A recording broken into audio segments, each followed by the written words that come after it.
আগামীকাল ভোট, আপনারা উৎসবের সাথে ভোট দিতে যাইবেন।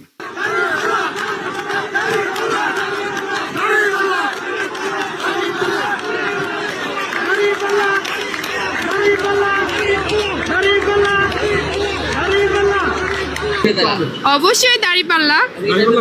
ইয়েস, কসবা। হ্যাঁ, এবারে পরিবেশ কেমন মনে হয়? নির্বাচন পরিবেশ অনেক ভালো।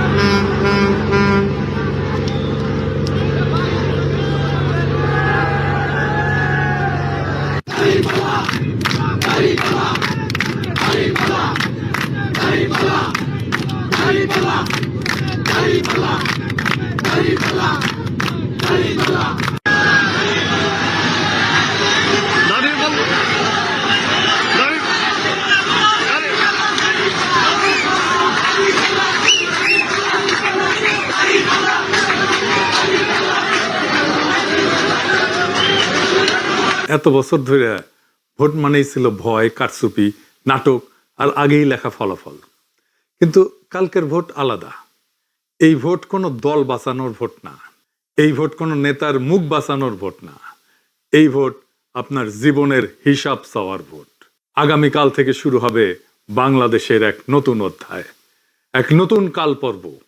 এই বাংলাদেশে কি হবে সেটা বলার আগে আমি আপনাদেরকে একটা কবিতার কিছু অংশ শোনাই। কবিতাটা অনেকেই শুনছেন, সুনীল গঙ্গোপাধ্যায়ের লেখা। নাম হইতেছে কেউ কথা রাখেনি। আমি মাঝখান থেকে পড়তেছি। মামাবাড়ির মাঝি নাদের আলী বলেছিল, বড় হও দাদা ঠাকুর, তোমাকে আমি 3 প্রহরের বিল দেখাতে নিয়ে যাব।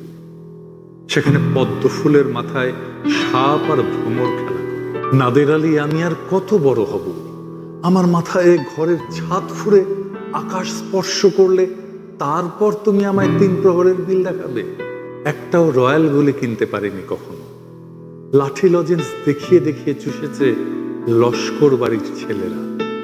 ভিখিরির মতো চৌধুরীদের গেটে দাঁড়িয়ে দেখেছি ভিতরের রাস উৎসব। অবিরল রঙের ধারার মধ্যে সুবর্ণ কঙ্কন পরা ফর্সা রমণীরা কত রকম আমোদে হেসেছে। আমার দিকে তারা ফিরেও চায়। বাবা আমার কাজ ছুঁয়ে বলেছিলেন, দেখিস একদিন আমরাও। বাবা এখন অন্ধ। আমাদের দেখা হয়নি কিছুই। সেই রয়্যালগুলি, সেই লাঠি লজেন্স, সেই রাস উৎসব আমায় কেউ ফিরিয়ে দেবে না। আপনি কই বাচ্চাটা না যে একটাও রয়্যালগুলি কিনতে পারেনি শৈশবে? আপনি কই শিশুটা না যাকে দেখিয়ে দেখে লেবেন চুষ খেয়েছে লস্কর বাড়ির ছেলেরা? আপনি কি সেই কিশোরটা না যে ভিখিরির মতো চৌধুরীদের বাড়ির গেটে দাঁড়িয়ে দেখেছে ভিতরের উৎসব, কেউ আপনার দিকে ফিরেও তাকায়নি? আপনি কি সেই কিশোরটা না যার কাঁধে আপনার অক্ষম দরিদ্র বাবা হাত রেখে পরম মমতায় বলেছিল, দেখিস একদিন আমরাও?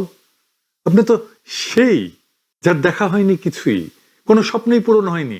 আপনি তো জানেন আমাদের স্বপ্ন পূরণ হওয়ার না।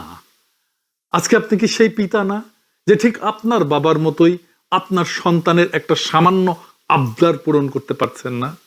আপনার স্ত্রীর জন্য একটা শাড়ি উৎসবে, অন্য কখনো না। সন্তানের জন্য কাপড় জুতা উৎসবে, অন্য সময় না, সব সময় না, কিনে দিতে পারছেন না। অসুখে চিকিৎসা, স্কুলের বেতন, বাসার ভাড়া, সপ্তাহান্তে একটু মাছ বা মাংস তুলে দিতে পারছেন? আমরা অধিকাংশই পারি না। এটা কোনো জীবন? আমাদের বাবা মায়েরা একটা বাচ্চাকে মাদ্রাসায় দেয়, কেন দেয় জানেন? অনেক কারণ আছে, কিন্তু একটা বড় কারণ, তারা জানে তার ইহজগতে সে সুখ পায়নি, শান্তি পায়নি। পরজগতেও যদি একটু শান্তি পায়, খোদা তাআলা যদি রহম করেন, তাহলে বেহেশতে যদি জায়গা দেন। কিন্তু কিভাবে দিবেন? জীবনে তো কোনো সওয়াব অর্জন করতে পারেনি সে তো গুনাহগার। মানুষ মারা গেলে তার আমল বন্ধ হয়ে যায়, কিন্তু 3টা জিনিস চলতে থাকে: সাদকায়ে জারিয়া, উপকারী ইলম এবং নেক সন্তান যে তার জন্য দোয়া করে। সাদকায়ে জারিয়া কেমনে থাকবে? তার তো সংসারই চলতো না। আর ইলম থাকলে তো এই ব্যর্থ জীবন থাকতো না। একটাই আছে উপায়, যদি সন্তান নেক হয়, নেক সন্তান যদি আমার থাকে, তার দোয়া আমার আমলে যুক্ত হবে। তাই মাদ্রাসায় বাচ্চাদের দেয়, যেন ওই বাচ্চার ওসিলায় খোদা তাআলার দয়া হয়, রহম করেন, বেহেশতে একটু জায়গা দেন। আপনি ইহজগতে তার একটা মর্যাদার জীবন নিশ্চিত করতে পারলেন না, তার জীবনে ন্যায় ইনসাফ দিলেন না। আপনার জুডিশিয়ারি করাপ্ট, টাকা দিয়ে রায় কেনা যায়, আপনার আমলাতন্ত্র দুর্বিনীত, আপনার পুলিশ নির্মম, আপনার রাষ্ট্র অন্ধ, তাকে আপনি কিছুই দিতে পারেন না। আবার তার আল্লাহ খোদা, যার কথা চিন্তা করে ইহজগতের যন্ত্রণা সে সহ্য করে, তারে আপনি কাইরা নিতে চান কেন? বাইরে কোন অধিকারে, কোন সাহসে নিতে চান? এমপি হইবেন, হইয়া যাদের ভোটে এমপি হইবেন তাদের কথা ভুলে যাইবেন তো? হ্যাঁ, অবশ্যই ভুলে যাবেন। আপনি প্রথমে শুল্কমুক্ত গাড়ি আমদানি করবেন, তারপরে ঢাকার একটা প্লটের আবেদন করবেন। লজ্জা লাগে না? আপনি দেশ বা মানুষের সেবা করতে আসেন নাই, আসছেন রাষ্ট্রের সম্পদ লুট করতে। হাসিনার আমলে $234 বিলিয়ন লুট করে নিয়ে গেছে হাসিনা এবং তার লোকজন। কত টাকা জানেন? বাংলাদেশের মতো 4টা দেশকে 1 বছর চালানো যায় এই টাকায়। কি বিপুল পরিমাণে টাকা! এটা নিয়ে অল্প কিছু মানুষ, সবাই এখন বিদেশে বসে মৌজ মাস্তি করতেছে। কোনোটাই নিজের উপার্জনের টাকা না। এ টাকা তো হাসিনার আমলে, বাংলাদেশ স্বাধীন হওয়ার পর 55 বছরে এরকম টাকাই পাচার হয়েছে প্রত্যেক বছর। আমরা গরিব না তো? আপনি গরিব না, আপনাকে গরিব বানায় রাখা হয়েছে, আমাদেরকে গরিব বানায় রাখা হয়েছে। এটা আপনার টাকা। এই $234 বিলিয়ন এটা আপনার টাকা। আপনার টাকা চুরি হয়েছে জন্যই তার ঘাটতি আপনার কাছ থেকে পুষায় নেয়। এই চুরি যদি না হইতো, তাহলে আজকে যে সাবান 55 টাকায় কিনতেছেন সেটা আপনি 5 টাকায় কিনতে পারতেন। আপনি যদি শুধু টাকা চুরি ঠেকাইতে পারেন, টাকা পাচার ঠেকাইতে পারেন, আর কিচ্ছু করা লাগবে না, আপনি 55 টাকার সাবান 5 টাকায় কিনতে পারবেন। এই টাকা পাচার করে কিভাবে জানেন? ব্যাংক থেকে লোন নেয় আর শোধ দেয় না। ব্যাংকের যে ম্যানেজার ডিরেক্টর যে লোনটা দিছে সেও জানে এই টাকাটা ফেরত আসবে না, নিজেরাও কিছু নেয় আর লোন স্যাংশন করে দেয়, আর টাকাটা লোন নিয়ে পাঠায় দেয় দেশের বাইরে হুন্ডি কইরা, আর শোধ দেয় না টাকাটা। এইটারে বলে খেলাপি ঋণ। টাকা পাচারের সবচেয়ে বড় সিস্টেম হইতেছে এই খেলাপি ঋণ। এই ঋণ শোধ করতে হয় না, খালি রিশিডিউল করে, মানে টাকা দেওয়ার টাইম আসলে টাইম বাড়ায় নেয় লোন শোধ করার। এইভাবে চলতে চলতে চলতে চলতে একসময় ব্যাংকই বলে, আরে দূর, এ টাকা ফেরত আসবে না, বাদ দাও, লিল্লা করে দাও। কি মজা! বিএনপি বলতেছে দুর্নীতি দূর করবে, টাকা পাচার থামাবে, পারবে না। টাকা পাচার করার জন্যই তো বিএনপি ইলেকশনে আসছে। এদের ক্যান্ডিডেটদের 59% খেলাপি ঋণ আছে, মানে 300 ক্যান্ডিডেটের মধ্যে 177 জনের খেলাপি ঋণ আছে। সে দেখে শুনেই এই চোর ডাকাতদের নমিনেশন দিছে। আপনাদের ভোট দিবেন আর 55 টাকার সাবান 70 টাকায় কিনবেন। এখন দেশে থাকতে ঈদের সময় নানা ধরনের অনুষ্ঠান হয়, সংবাদ হয়। একটা সংবাদ দেখছিলাম, একজন বুড়ি মহিলা, তাকে জিজ্ঞেস করছে ঈদের দিনে আপনি কি খাবেন? ওই বুড়ি মহিলা বলছে, একটা ডিম পাইলে রান্না করে খাইতাম। এইটা আমাদের দেশের মানুষ, আর এই দেশের মানুষের টাকা চুরি করে, এই দেশের মানুষের টাকায় ফুটানি করে। তো বিএনপি না আসলে তাহলে কি হবে? জামাত এনসিপি এই সিস্টেমের মধ্যে নাই, তাদের দলে চোর নাই, তাদের ক্যান্ডিডেটদের মধ্যে খেলাপি ঋণ নেওয়ার লোক নাই, তারা আগে ক্ষমতা তো ছিল না, তাদের বিরুদ্ধে লুটপাতের কোনো ইতিহাস নাই, তারা পারফেক্ট না আমি জানি, কিন্তু তারা ক্লিন, পরিষ্কার। এই রাষ্ট্রকে গড়ে তোলার যে পরিস্থিতি তাদের, তার মধ্যে কোনো খাদ নাই, এই প্রতিশ্রুতির মধ্যে কোনো প্রতারণা নাই। আর এই 12 তারিখে জামাত এনসিপি জিতলে আমরা কোথায় যাব? মির্জা ফখরুল বলছেন আমরা নাকি দেশটাকে পিছাই নিয়ে যাব। যে ঠিকই বলছেন, আমরা পিছায় যাব খেলাফায়ে রাশেদিনের ইনসাফের যুগে। সেই যুগে যাব যেখানে শাসন মানে ছিল না ক্ষমতার দম্ভ, শাসন মানে ছিল সৃষ্টিকর্তার কাছে জবাবদিহি। আমরা যাব সেই শাসনের দিকে যেখানে আমির রাতের অন্ধকারে শহরে ঘুরে বেড়াইতেন, নিজে কাঁধে খাবারের বস্তা তুলে নিতেন, খুঁজে খুঁজে দেখতেন কোথাও কোনো মা, কোনো শিশু না খেয়ে আছে কিনা, কোথাও কোনো শিশু অনাহারে কাঁদতেছে কিনা। যেখানে শাসক বলতেন ইউফ্রেটিস নদীর তীরে যদি একটা কুকুরও না খেয়ে মরে তার দায় আমার উপরে।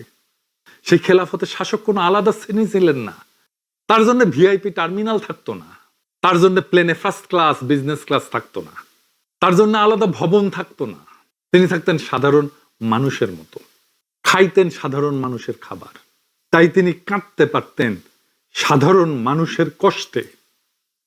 হ্যাঁ মির্জা ফখরুল, আমরা পিছনেই যাইতে চাই, আমরা সেই পিছনে যাইতে চাই যেখানে রাষ্ট্রের শক্তি ছিল ইনসাফ, আইনের শক্তি ছিল নৈতিকতায়, আর রাজনীতির মাপকাঠি ছিল সৃষ্টিকর্তার প্রতি নত হওয়ার ক্ষমতা। আর আপনাদের সামনে যাওয়া যদি হয় লুটের স্বাধীনতা, ভয়ের শাসন আর মিথ্যাকে নীতিতে পরিণত করা, তাহলে হ্যাঁ, আমরা সেই সামনে যাওয়া চাই না।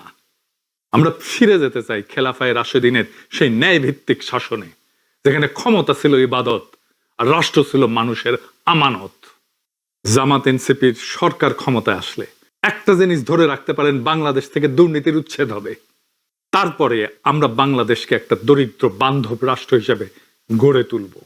শুধু দরিদ্র বান্ধব না, আমরা বাংলাদেশকে মানুষ বান্ধব রাষ্ট্র হিসেবে গড়ে তুলব। আমরা কাউকে শাসন করতে চাই না, আমরা কারো উপরে আধিপত্য কায়েম করতে চাই না। আমরা চাই যদি সম্ভব হয় এদেশে প্রত্যেকটা মানুষকে সাহায্য করতে। আপনি সংখ্যাগুরু হন, সংখ্যালঘু হন, আপনি যে কোনো ধর্মের হন না কেন, আপনি সাঁওতাল হন, গারো হন, চাকমা হন, পাহাড়ি হন, সমতলী হন, আপনি খ্রিস্টান হন, আপনি মৌলবাদী হন, আপনি নারী হন, পুরুষ হন, হিজড়া হন, এই রাষ্ট্রে আপনি আগে মানুষ, তারপরে নাগরিক। আমরা জানি একজন মানুষ আরেকজন মানুষকে কষ্ট দিয়ে বাঁচতে চায় না, মানুষ চায় একে অপরের সুখের ভেতর দিয়ে বাঁচতে, আরেকজনের দুঃখের উপরে দাঁড়ায় না। আমাদের সবার ভেতরে ওই মানুষটাকে মেরে ফেলা হয়েছে। এই 55 বছরে আমরা অন্তরের ওই মানবিক আলো আবার জ্বালাবো। ঘৃণা আর অবজ্ঞার উপরে দাঁড়ায় কোনো সমাজ টেকে না। এই রাষ্ট্রে আমাদের সবার কথা বলার জায়গা থাকবে। কথা বলার জন্য কেউ আপনাকে গুম করবে না, ক্রসফায়ারে মেরে ফেলবে না। আপনার চিন্তা বা বিশ্বাসের কারণে আপনাকে পাকিস্তান বা ইন্ডিয়া চলে যাওয়ার নসিহত কেউ দেবে না। কারণ যে রাষ্ট্র নাগরিককে ভয় পায় সে রাষ্ট্র নাগরিকের না। অন্যকে ঠকায় সম্পদের লোভ, প্রাচুর্যের লোভ মানুষের আত্মাকে বিষাক্ত করে তুলছে। লোভ আমাদের চারপাশে ঘৃণার দেয়াল তুলছে। লোভ, এই লোভ আমাদের সমাজ থেকে, পরিবার থেকে, মানুষ থেকে বিচ্ছিন্ন করে ফেলছে। আমরা টাকার হিসাব করতে পারি খুব, কিন্তু মানুষের কষ্ট দুঃখ অনুভব করতে পারি না। আমরা অন্যের বেদনা বুঝতে পারি না। আমাদের সমৃদ্ধির চাইতে বেশি দরকার মানবিকতা, চাতুর্যের চাইতে বেশি দরকার দয়া, কঠোরতার চাইতে বেশি দরকার কোমলতা। আর এই গুণগুলো না থাকলে জীবন সহিংস হয়ে ওঠে। আর ঠিক তখনই এইভাবে সবকিছু হারায় যায়। স্বপ্ন হারায়, কল্পনা হারায়, অন্যকে সাহায্য করার মনটা হারায়। আর আমরা মানুষ থাকি না, জিন্দা লাশ হয়ে যাই। এই দেশে সবার জন্য জায়গা আছে। এদেশের মাটি এতটাই উর্বর যে সবাইকে খাওয়ানোর জন্য পর্যাপ্ত শস্য উৎপাদন করতে পারে, যদি আমরা সঠিক পথটা খুঁজে পাই। জনগণের যে ক্ষমতা কেড়ে নিছিল হাসিনা, এইবার সেই ক্ষমতা জনগণের হাতে ফিরাই দিতে হবে আমাদেরকে। আমরা বাঙালি নাকি বাংলাদেশি এই কুটতর্কে কাউকে আর আটকে রাখা হবে না। আমরা সবাই হব বর্ণ, গোত্র, জেন্ডার বৈষম্যমুক্ত বাংলাদেশ নামের এক অগ্রসর আধুনিক রাষ্ট্রের গর্বিত নাগরিক, এবং প্রত্যেকে হবে সমান নাগরিক। কেউ কারোতে ছোট না, কেউ কারোতে বড় না, সমমর্যাদা সম্পন্ন নাগরিক। হিন্দু, মুসলমান, বৌদ্ধ, খ্রিস্টান, পাহাড়ি, আদিবাসী কেউ পরিচয়ের আড়ালে দাঁড়ায় নিজের অধিকার চাইবে না। কারণ অধিকার ভিক্ষা না, অধিকার জন্মগত। রাষ্ট্র আপনার ধর্ম পালনের অধিকার নিশ্চিত করবে, কিন্তু রাষ্ট্র কোনো ধর্ম পরিচয়ের কারণে কারো উপরে বৈষম্য করবে না। আপনাকে মসজিদে ঢুকে কেউ পিটাবে না, আপনার মন্দিরের বিগ্রহ কেউ ভেঙে দেবে না। রাষ্ট্র তো কোনো দেবতা না, রাষ্ট্র মানুষের তৈরি। এই রাষ্ট্রকে কোনো রাষ্ট্রীয় প্রতিষ্ঠানকে দানব হয়ে উঠতে দেওয়া যাবে না। আমরা দেশের প্রতিরক্ষার জন্য শক্তিশালী গণপ্রতিরক্ষা ব্যবস্থা করব, সশস্ত্র বাহিনীর গণসম্পৃক্তি বাড়াবো। আর আমি বলতে চাই আমাদের সৈনিকদের, আমাদের পুলিশদের, আনসারদের, বিজেপিদের, নিজেদের হাসিনার মতো অমানুষের হাতে আর তুলে দিয়েন না।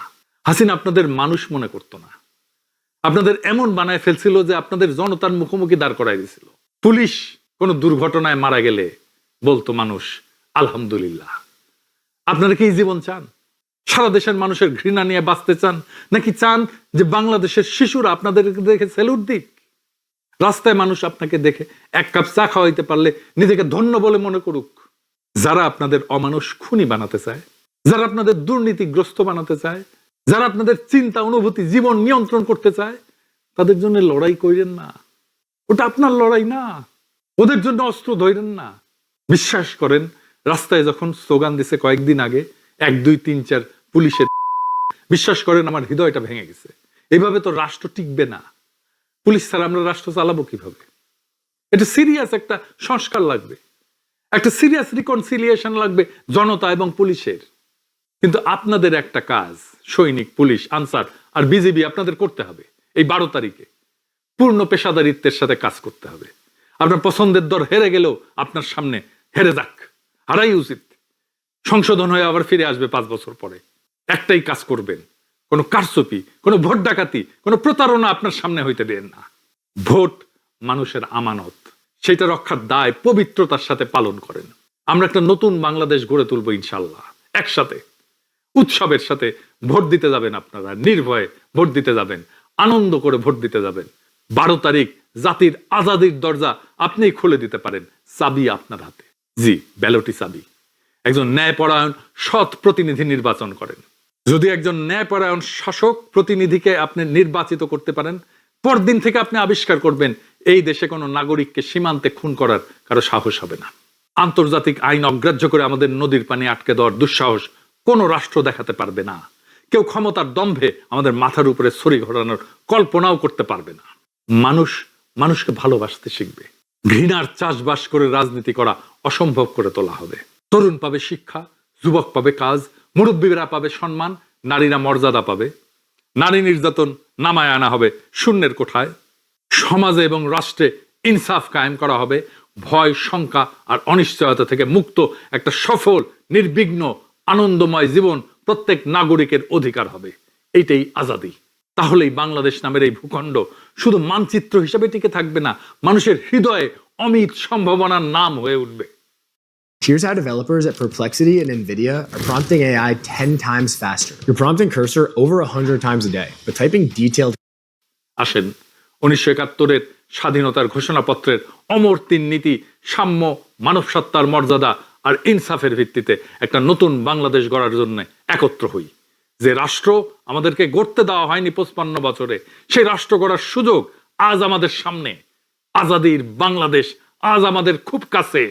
এই আজাদির মানে কোনো পতাকা না, এই আজাদির মানে কোনো দলের জয় না। এই আজাদির মানে একজন মানুষ আর একজন মানুষকে ভয় না পাওয়া। আজাদির মানে একজন বাবা তার সন্তানের চোখে চোখ রেখে বলতে পারবে, আমি চেষ্টা করছি, আমরা চেষ্টা করছি। আজাদির মানে একজন মা আর আল্লাহর কাছে কাঁদতে কাঁদতে বলবে না, হে আল্লাহ, ইহজগতে শান্তি দাও নাই, পরজগতে দিও। আজাদির মানে এই রাষ্ট্র আর দরিদ্র মানুষের কাছে পা দিয়ে দাঁড়ায় দানব হয়ে উঠবে না। রাষ্ট্র হবে মানুষের আশ্রয়, রাষ্ট্র হবে মানুষের আমানত। আমরা অনেক কিছু হারাইছি, স্বপ্ন হারাইছি, বিশ্বাস হারাইছি, একজন আরেকজনকে ভালোবাসার ক্ষমতাও হারাইছি। কিন্তু আজও একটা জিনিস আমাদের হাতে আছে, সেটা ভোট। এই ভোট কোনো কাগজ না, এই ভোট কোনো মূল্যহীন জিনিস না। এই ভোট আপনার সন্তানের ভবিষ্যৎ, এই ভোট আপনার বাবার অপূর্ণ স্বপ্ন, এই ভোট আপনার মায়ের নীরব কান্না। 12 তারিখ আপনি যখন ব্যালট হাতে নেবেন, মনে রাখবেন আপনি শুধু একজন প্রতিনিধি বাঁচতেছেন না, আপনি ঠিক করতেছেন এই দেশে মানুষ মানুষ হয়ে বাঁচবে নাকি সংখ্যায় পরিণত হবে। আপনি চাইলে ভয়কে জিততে দিতে পারেন, আপনি চাইলে লুটেরাদের আরেকবার সুযোগ করে দিতে পারেন, আর আপনি চাইলে ইনসাফকে একবার সুযোগ করে দিতে পারেন। আজাদির দরজা আমাদের জন্য কখনোই খোলেনি। আজ সেই দরজার চাবি আপনার হাতে। আপনি সেই দরজার সামনে দাঁড়ায় উৎসবের সাথে ভোট দিতে যান, ভয়কে বাড়িতে রেখে ভোট দিতে যান, মাথা উঁচু করে ভোট দিতে যান, যেন একদিন আমাদের সন্তানেরা বলতে পারে আমাদের বাবা মায়েরা চুপ থাকেনি, তারা মাথা উঁচু করে দাঁড়াইছিল, তারা বেছে নিয়েছিল ইনসাফ। মহান সৃষ্টিকর্তা আমাদের এই অসমাপ্ত কাজ সম্পন্ন করার তৌফিক দিন। ইনকিলাব জিন্দাবাদ, আজাদি জিন্দাবাদ।